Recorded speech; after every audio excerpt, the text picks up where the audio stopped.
Lifting the curtain.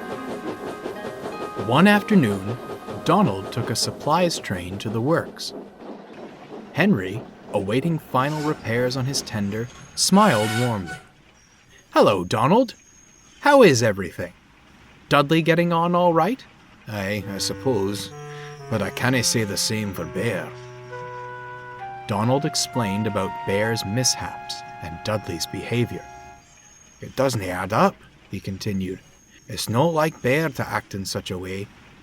I'm awfully suspicious of Dudley." Henry grew stern.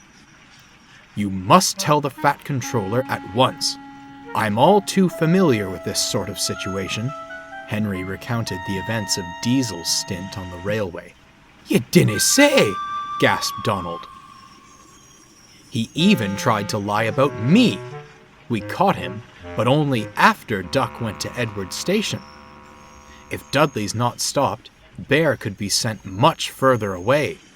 By the sounds of it, he's already got his coupling hooks in Gordon and James." Donald was pensive. "Leave it with me," he said. When Donald returned, he found Bear all alone, staring solemnly at his buffers.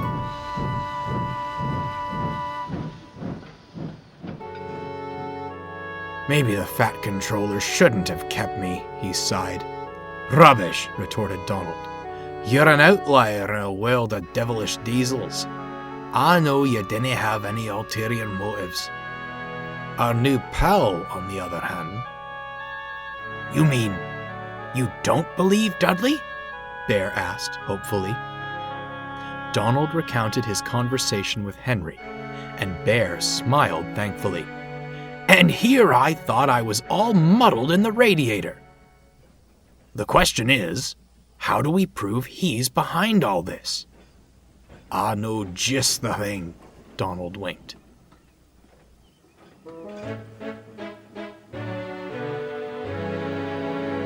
The next day, Dudley was dozing at the shed. Donald was shunting nearby, when Bear came excitedly along. "I say, Donald," he said loudly, "where'd you put the coaches for the VIP train?" "Near the station," Donald replied with a grin. "They're ready and waiting for you." "Excellent," said Bear. "I'll be off then. Must be spick and span for our special guest." "A special guest, eh?" smirked Dudley. Bear was waiting in a siding for his driver to return, pretending to be asleep. He heard the rumble of trucks rolling past, accompanied by deep puffing. When the sound died away, he opened one eye. The trucks sat on the points, blocking him in. "Worked like a charm," he chuckled to himself. Meanwhile, Dudley skulked around the sidings by the big station. Special coaches, he thought. Where could they be? "Over here!" came a voice. Dudley perked up and hurried towards it. Into a siding he swerved, and waiting for him was... "Hello," grinned Toad. "You must be Mr. Dudley." "You're not a special coach," Dudley growled. "I never claimed to be one, sir," Toad replied in his chipper manner. "Were you looking for some?" "There's meant to be a VIP train," snarled Dudley, "and I'll be the one to take it." "A VIP train? That does sound thrilling." Dudley looked back in amazement. There was Bear. You? Dudley gritted. "How'd you get out of that siding?" "I helped him," said Donald, who drew alongside. "Question is, how'd you know he was trapped?" That is to say, An excellent question indeed, Donald. I'm most curious to hear the answer." The Fat Controller stepped out of Toad.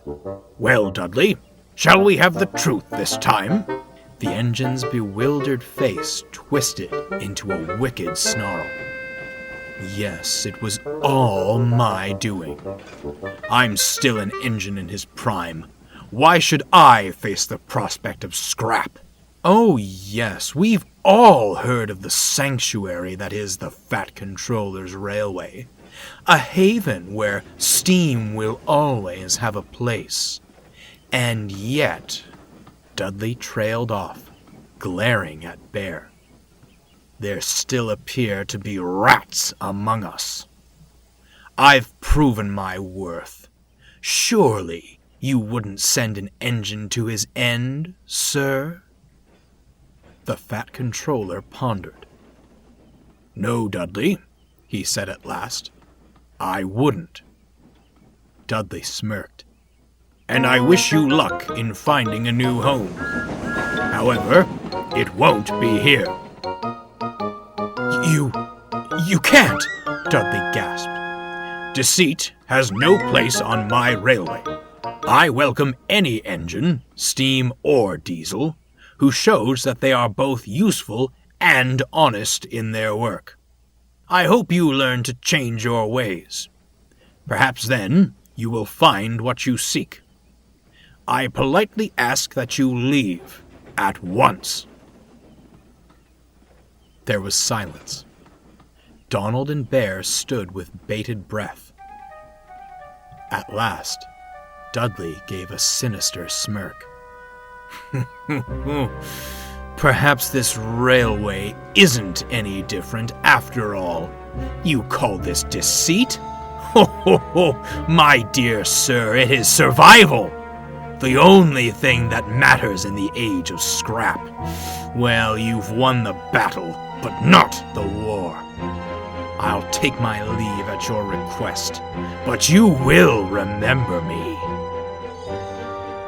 Bear and Donald moved silently away, freeing Dudley from his siding.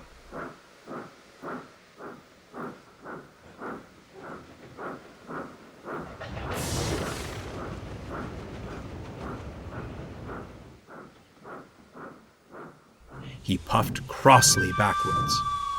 "Pleasant journeys, Mr. Dudley," called Toad cheerfully.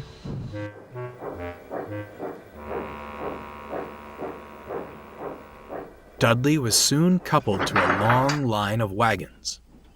Bear and Donald watched from the platform as he stormed away with much whooshing and huffing.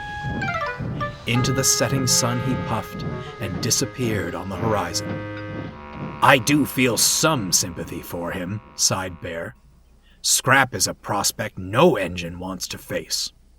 Do you reckon he'll change? Can't say, replied Donald. But with what he said to the Fat Controller, it might be too little too late.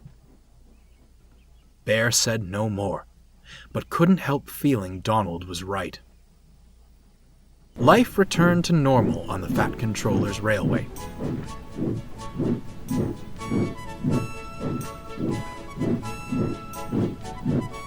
Henry came home from the works and gave Gordon and James quite an earful.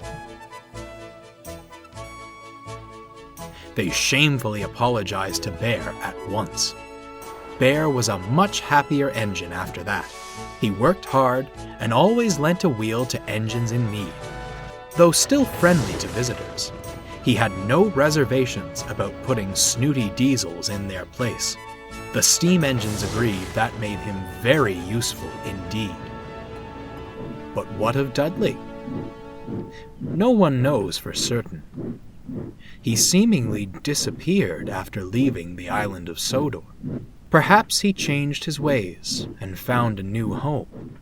Many diesels on the other railway will tell you that, on misty nights, the hoarse puffing and deep whistle of a steam engine can be heard rumbling through, on its way to the Fat Controller's railway.